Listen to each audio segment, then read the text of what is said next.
இதை நான் உங்களோட குரூப்புக்கு நான் சென்ட் பண்றேன். சென்ட் பண்ணிக்கிறேன் ஆல்ரெடி. இல்லாட்டி என்னை கான்டாக்ட் பண்ணுங்க. இதுக்கு எப்படி இந்த கார்டை செஞ்சேன்னு இப்ப உங்களுக்கு ஒரு ஐடியா ஒன்று வந்துடும் இந்த கார்டை எப்படி செய்யறேன்னு சொல்லி.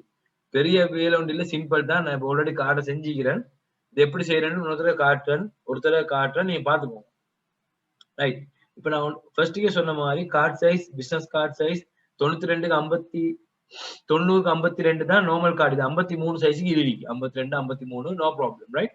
பட் நான் ஃபிக்ஸ் பண்ணிக்கோங்க 90/52 மில்லிமீட்டர். இதுதான் international card size, business card size. அப்ப நான் ஃபர்ஸ்ட் பாக்ஸ் ஒன்று போட்டுக்கொண்டேன். அதுக்கு போற இங்க டிஃப்ரெண்ட் கலர்ஸ்ல லேயர்ஸ் போட்டுக்கிறாங்க. அதை எப்படி செய்யறீங்க நாங்க பார்ப்போம். ஃபர்ஸ்ட்டுக்கு ஆக கீழே இருக்கிற லேயரை செஞ்சு கொண்டா எங்களுக்கு ஈஸி. ஆக கீழே இருக்கிற லேயர் இது, இந்த ப்ளூ கலர் லேயர் தான் ஆக கீழே. அப்ப நாங்க அதை எப்படி செய்யுது, ரைட். நான் சொன்ன மாதிரி இந்த பாக்ஸை நான் திருப்பி அப்படியே இந்த அளவுக்கு சின்னதாக்குறேன். ஆக்கி போட்டு ரைட் கிளிக் பண்றேன். ரைட் கிளிக் பண்ண இன்னொரு பாக்ஸ் ஆட்டோமேட்டிக்கா வந்துடும். இப்போ இது சரியா அட்ஜஸ்ட் பண்றேன். இந்த டிசைனுக்கு அட்ஜஸ்ட் பண்ண போறோம். எனக்கு இதை வந்து கர்வ் பண்ணி இதை வெட்டணும். எப்படி வெட்டுறேன், அதுக்கு தான் கன்வெர்ட் கர்வ் பண்ணி இந்த பாக்ஸை கன்வெர்ட் கர்வ் பண்ணா தான் இந்த ஷேப் டூல வச்சு எங்களுக்கு டிசைன் பண்ண முடியும். அப்படி இல்லாட்டி எங்களுக்கு இந்த ரவுண்டை மட்டும் தான் செய்யணும், வேற ஒன்றும் செய்யல. கன்வெர்ட் கர்வ் பண்ணாம எங்களுக்கு இந்த ரவுண்ட் டிசைனை மட்டும் தான் பண்ணேன். கன்வெர்ட் கர்வ் பண்ணாதான் இந்த பாக்ஸை எங்களுக்கு வேண்டிய மாதிரி வளைக்கிது. அப்ப நான் ஃபர்ஸ்ட் கிளிக் பண்ணினேன், கண்ட்ரோல் கியூ அடிச்சா கன்வெர்ட் கர்வ். உங்களுக்கு விளங்குறதுக்கு நான் சொல்றேன், ஆப்ஜெக்ட் இதை ஃபர்ஸ்ட் கிளிக் பண்ணுங்க. கிளிக் பண்ணிட்டு ஆப்ஜெக்ட் போங்க. அதை பாருங்க, convert curves, control plus Q curve பண்ணிடுங்க. இது கூட எங்களுக்கு தேவையான மாதிரி இந்த பாக்ஸை எங்களுக்கு உடைக்கையிலும் பிரேக் பண்ணையிலும் வேண்டியும் செய்யும். ரைட். இப்ப நான் ஷேப் டூலுக்கு போறேன். ஷேப் டூலுக்கு போயிட்டு சரி எனக்கு ஒரு நோட் ஒன்று கிரியேட் பண்ணேன். டபுள் கிளிக் பண்ணி எங்களுக்கு எத்தனை நோட் வேணுமோ அத்தனை நோட் கிரியேட் பண்ணிடுறேன். ரெண்டாவது நோட்டை நான் கிரியேட் பண்ணேன் இந்த ஏரியால, ஏன்னா இதோட முடியுது. கிரியேட் பண்ணி இந்த நோட் எனக்கு தேவைப்படாது, டபுள் கிளிக் பண்ணா ஆட்டோமேட்டிக்கா போயிடுது. அப்ப நான் ஃபர்ஸ்ட் லேயரை செஞ்சிடும். இது ஃபர்ஸ்ட் லேயர். ரெண்டாவது லேயரை செய்யணும். ரெண்டாவது லேயர் என்ன செய்யணும், இதை காப்பி பண்ணணும். அப்ப கண்ட்ரோல் சி கண்ட்ரோல் வி ஒரு மெத்தட் காப்பி. அப்படி கீபோர்ட்ல இருக்கிற பிளஸ் மார்க் காப்பி பண்ணிட்டேன். பண்ணின போறோம் திருப்பி ஷேப் டூலுக்கு போறேன். இந்த லைனுக்கு நான் நோட் ஒன்று கிரியேட் பண்றேன், ரெண்டாவது ஆப்ஜெக்ட். அது போல எனக்கு இந்த லைன் தேவையில்ல, இந்த லைன் தேவையில்ல. அப்போ ரெண்டாவது ஆப்ஜெக்ட் ஆட்டோமேட்டிக்கா கிரியேட் ஆயிடுச்சு. சரி, இப்ப நான் மூணாவது ஆப்ஜெக்ட் கிரியேட் பண்ணணும். என்ன செய்யணும், கண்ட்ரோல் சி கண்ட்ரோல் வி, அப்படி இல்லாட்டி பிளஸ் மார்க் ஒருத்தர கிளிக் பண்ணணும், காப்பி ஆயிடுச்சு. ரைட். அதுக்கப்புறம் திருப்பி ஷேப் டூலுக்கு போறேன். இந்த இடத்துல நான் பிரேக் பண்றேன். பிரேக் பண்ணி போட்டுட்டு சரியா இடத்துல சரியா வச்சு கிளிக் பண்ணுங்க. மூவ் பண்ணி பட்டுச்சு கொஞ்சம். இது கொஞ்சம் மூவ் பண்ணது இல்லைன்னு பாத்துக்கோங்க, மூவ் பண்ணக்கூடாது. சரி, அதை கிளிக் பண்ணி அந்த ஏரியால டபுள் கிளிக் பண்ணுங்க. அது போல இதை இல்லாம ஆகிக்கிறேன். ரைட். அப்போ மூணாவது லேயரையும் நாங்க செஞ்சிட்டோம். ரைட். இப்ப நாலாவது லேயர் திருப்பி அதே மாதிரி control C control V paste பண்ணியாச்சு. திருப்பி இந்த இடத்துல நான் பிரேக் பண்றேன், இந்த கார்னர் பிரேக் பண்றேன், கலர் டிஃப்ரெண்ட் இருக்கிற சுட்டி இது இல்லாம ஆக்குறேன். ரைட். நாலாவது லேயர் செஞ்சாது, கடைசி அண்ட் ஃபைனல் லேயர். இதே எடுத்து திருப்பி control C control we. Right. இந்த இடத்துல பிரேக் பண்ணேன், கார்னர் பிரேக் பண்ண தேவையில்ல, ஆல்ரெடி கார்னர் ஏகி இதை மட்டும் எடுத்தோன்னா இப்ப சரி. எங்களுக்கு 5 விதமான லேயர் வந்துட்டு. இப்ப we have to choose the color, right colour. சரியான கலரை போடணும். அப்ப உங்களுக்கு சொல்லியிருந்தேன் கீழே இருக்கிற கலர், இது டாக்குமெண்ட் கலர்ஸ் பார். இது ரைட். இந்த டாக்குமெண்ட்ல என்னென்ன கலர் யூஸ் பண்ணிக்கிறாங்களோ அந்த கலர்ஸ் எல்லாமே இதுல காட்டும். அப்ப இதுக்கு எங்களுக்கு பிக்கர், கலர் பிக்கரை யூஸ் பண்ணி எங்களுக்கு இங்க எட் பண்ணி கொள்ளுது தேவையான கலர். உதாரணத்துக்கு இதை நான் கிளிக் பண்றேன். கிளிக் பண்ணி ஃபர்ஸ்ட் டார்க் ப்ளூ ஒரு கிளிக் பண்ணினா உடனே இங்க வந்துடும் பாருங்க. இங்க வரும் பாருங்க, கிளிக் பண்ணினா ஆட்டோமேட்டிக்கா இங்க வந்துருக்கு கீழே. அப்ப we want to choose this color to this rectangular, right. அதை கிளிக் பண்ணிட்டு ஜஸ்ட் இதை ஒரு கிளிக் பண்ணா அந்த கலர் ஆட்டோமேட்டிக்கா இங்க வந்துருக்கு. ரெண்டாவது இந்த கலர் எடுக்கணும். அதுக்கு சேம் அதே மெத்தட் தான். நேரா வந்தாச்சு, கலர் பிக்கரை செலக்ட் பண்ணியாச்சு. வந்து இந்த ஏரியாவை நான் கிளிக் பண்றேன். கிளிக் பண்ண பாருங்க எனக்கு ரெண்டாவது கலர் இங்க ஆட்டோமேட்டிக்கா வரும், ஜெனரேட் ஆகும். ரைட். ஐ கிளிக் பண்ணினேன், ரெண்டாவது கலர் இங்க வந்துட்டு. பெரிய டிஃபரெண்ட் இல்ல, பட் சம்திங் டிஃபரெண்ட்.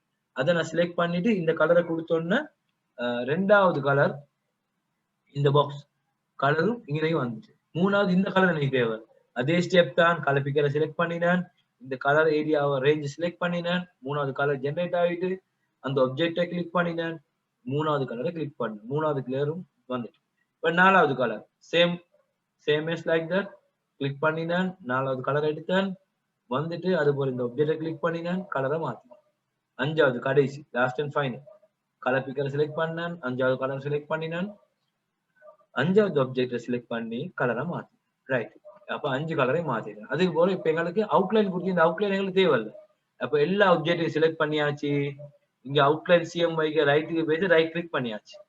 பண்ணோன்னு பாருங்க நாங்க இந்த டிசைனை செஞ்சு முடிச்சு எவ்வளவு அழகா இது ஒரு வெக்டர் இமேஜா மாறி பாருங்க. ஜூம் பண்ணாலும் 100% இது ஒரு வெக்டர் இமேஜ். இத இமேஜை பாருங்க எப்படி நுழைஞ்சிருக்கீங்க பாருங்க. இது ஒரு இமேஜ். இதெல்லாம் நான் செஞ்சேன் ரைட். அப்ப நாங்க இந்த ஆர்ட் ஒர்க்கை மிக இலகுவாக செஞ்சிட்டோம். அடுத்து இந்த லோகோ செய்யற எப்படி, லோகோ செய்யற எப்படின்னு பார்க்கணும். வெரி சிம்பிள் மெத்தட் உண்டு. இந்த இதே மாதிரி லோகோ ஒன்று வந்துச்சுன்னு சொன்னா நான் சின்ன ஒரு ஐடியா ஒன்று தரேன். இந்த லோகோ எப்படி செய்யறது, இது வந்து 45 டிகிரிக்கு ஸ்லாண்ட் பண்ணிக்கிறாங்க இந்த லோகோவை. நீங்க அதை மட்டும் கிளிக் பண்ணி ஒரு காப்பியை எடுத்துக்கோங்க. லோகோவை மட்டும் செலக்ட் பண்ணி எடுத்துக்கோங்க ரைட். என்ன சின்ன ஒரு மெத்தட், நிறைய மெத்தட் இருக்குது இந்த லோகோ செய்யறதுக்கு. ஒன் ஆஃப் த மெத்தட் நான் சொல்றேன். அந்த லோகோ மட்டும் கட் பண்ணி எடுங்க. இமேஜ்ல இருந்து இந்த ஷேப் டூல வச்சு தான் கட் பண்றேன்னா, ஷேப் டூல வச்சு தான் கட் பண்றேன். ஷேப் டூல மட்டும் கட் பண்ணி எடுக்கிறேன். ஷேப் டூல கட் பண்ணதால இது இமேஜ் போகாது.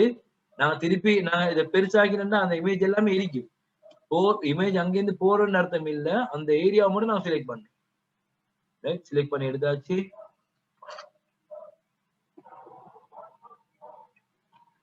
இந்த லோகோ செய்யற ஈஸி மெத்தடா ரைட். இப்ப எங்களுக்கு தெரியும் இது ஒரு 45 டிகிரிஸ் ஆங்கிள் பிளான் பண்ணினாங்க. இதை நாங்க வந்து திருப்பி இந்த ஆங்கிள் ரொட்டேஷனை 45 கொடுக்கும்.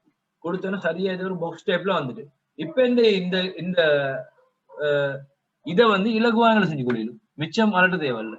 என்ன ஃபர்ஸ்ட் இருக்கிறத விட இப்ப இலகுவா எப்படி செய்யறேன், இதை வெளியேடுங்க. இந்த ஆர்ட் ஒர்க்கை வெளியேடுங்க. வெளியெடுத்து இதை கொஞ்சம் பெருசாகிக்கோங்க. இந்த லோகோவை ரைட் பெருசாகிக்கொண்டேன் ரைட். இப்ப ஜூம் பண்ணி அது ஸ்கிரீனுக்கு எடுத்தாச்சு. ஃபர்ஸ்ட்டுக்கு வந்து நான் ரெக்டாங்குலர் டூலே யூஸ் பண்ணுங்க. நடுவில் ஒரு பாக்ஸ் ஒன்று வருது, ஒண்ட போட்டாச்சு சரி.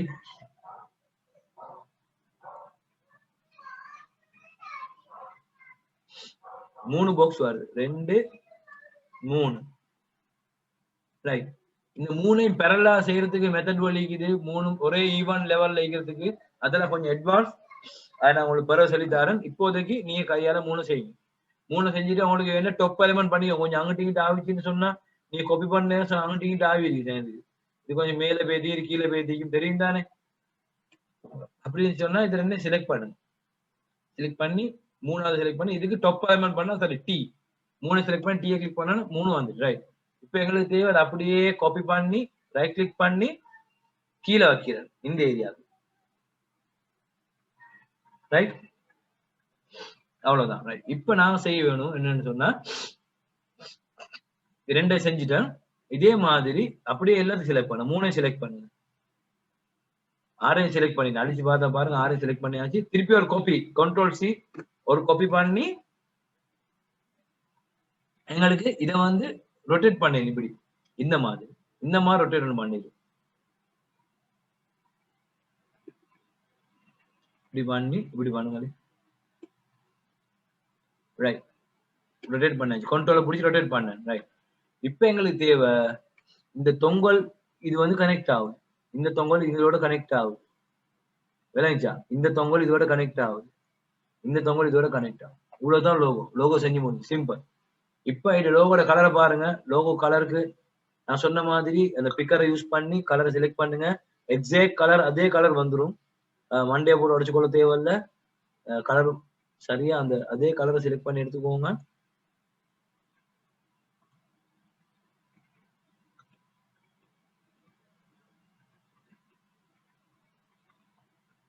அப்படி இதுல வேணாம் கலாட்டி கலர் வராட்டி நீங்க இந்த ஒரிஜினல் இதுல வச்சு இதை கலர் எடுங்க. கலர் எடுத்தாச்சு. இதுதான் இது ஒரிஜினல் கலர் செலக்ட் பண்ணியாச்சு. எல்லாத்தையும் செலக்ட் பண்ணி இந்த ஒரிஜினல் கலர் கொடுத்தாச்சு. அவுட்லைனை இல்லாம ஆக்கியாச்சு. ஜூம் பண்ணி அவுட்லைனை இல்லாம ஆக்கியாச்சு. லோகோ ஃபினிஷ் அவ்வளவுதான் சரிதானே ரைட். இப்ப இதை உங்களுக்கு இதை அப்படியே செலக்ட் பண்ணி இந்த பிசினஸ் கார்டை இந்த பக்கம் போட்டாச்சு. கொண்டு கிட்ட வந்து இதை வந்து இப்ப 45 டிகிரி ஆங்கிளுக்கு ஸ்லாண்ட் பண்ணுங்க. 45 45 ஸ்லாண்ட் பண்ணி அப்படியே சைஸ் சின்னதாக்கினா as it is எங்கட அந்த லோகோட சைஸுக்கு இந்த ஃபைலை வச்சு செய். மிக இலகுவாய் ஜூம் பண்ணிக்கோங்க, தேவையான மாதிரி ஜூம் பண்ணி செய். Right, done. அதே போல உங்களுக்கு ஏற்ற மாதிரி கம்பெனி நேம், உங்களோட ஒரு பர்சனல் கம்பெனி நேம் அடிங்க, அவங்களோட இமெயில் அட்ரஸ், ட்விட்டர், வெப்சைட்டை போடுங்க. அதே மாதிரி கீழே அதே டிசைனை காப்பி பண்ணி தான் தர, கீழே பெருசா ஒன்றுமே இல்லை. அப்படி அப்படி இந்த இதை செலக்ட் பண்ணுங்க கார்டை, இந்த டிசைன் அப்படியே கிளிக் அண்ட் ட்ராக் பண்ணுங்க, அப்படியே காப்பி பண்ணி எடுங்க, கீழே கிளிக் பண்ணி ரைட் கிளிக், அப்படியே காப்பி ஆயிடும். ரைட், அதே போல உங்க என்ன செஞ்சுக்கிறாங்க, காப்பி பண்ணி எடுத்துட்டு உங்க மாத்திக்கிறாங்க. இதை இந்த எங்களுக்கு மாத்தி இந்த சிம்பிள் கார்டை செஞ்சு முடிச்சு. உங்களோட பேரை போடுங்க, உங்களோட பர்சனல் பேரை போடுங்க, கிராஃபிக் டிசைனர் போடுங்க. இதே மாதிரி லோகோஸை கிரியேட் பண்ணி, லோகோ தேடி இல்லாட்டி இது வெப்சைட்ல ஜூம்ல உங்களுக்கு தேடி எடுக்கலும், கூகுள்ல பிஎன்ஜி ஃபைல் இது வந்து போடுங்க, கால் இல்லாட்டி இமெயில் பிஎன்ஜி ஐக்கண்டு போட்டா ஆட்டோமேட்டிக்கா வரும் பிஎன்ஜி ஐக்கன். அதோட டவுன்லோட் பண்ணி போட்டுட்டு இந்த கார்டை எனக்கு செஞ்சு அனுப்புங்க. நான் இது ஒரிஜினல் போட்டோஸை நான் உங்களுக்கு ஷேர் பண்றேன். ஓகே, இதை செஞ்சுட்டு எனக்கு பண்ணுங்க. நெக்ஸ்ட் கிளாஸ்ல நாங்க மற்றதை பார்ப்போம். இன்னும் 2-3 சப்ஜெக்டுக்கு அது விடுபட்டுட்டு நாங்க முள்ள படிப்போம், கொஞ்சம் நல்லா படிப்போம், தெரிஞ்சு படிப்போம். ரைட், இதுல என்ன சைடு டவுட் ஆயிருச்சுன்னு சொன்னா எனக்கு நீங்க எனி டைம் கான்டாக்ட் பண்ணுங்க, வாட்ஸ்அப்ல மெசேஜ் போடுங்க. நான் ஃப்ரீயா இருந்தா ரிப்ளை பண்ணுவேன் உடனே, அப்படி இல்லாட்டி நான் கொஞ்சம் லேட்டா சரி அதுக்கான ரிப்ளை போட்டேன். ஓகே, இதோட நாங்க கிளாஸை நிப்பாட்டுவோம். Right, good night.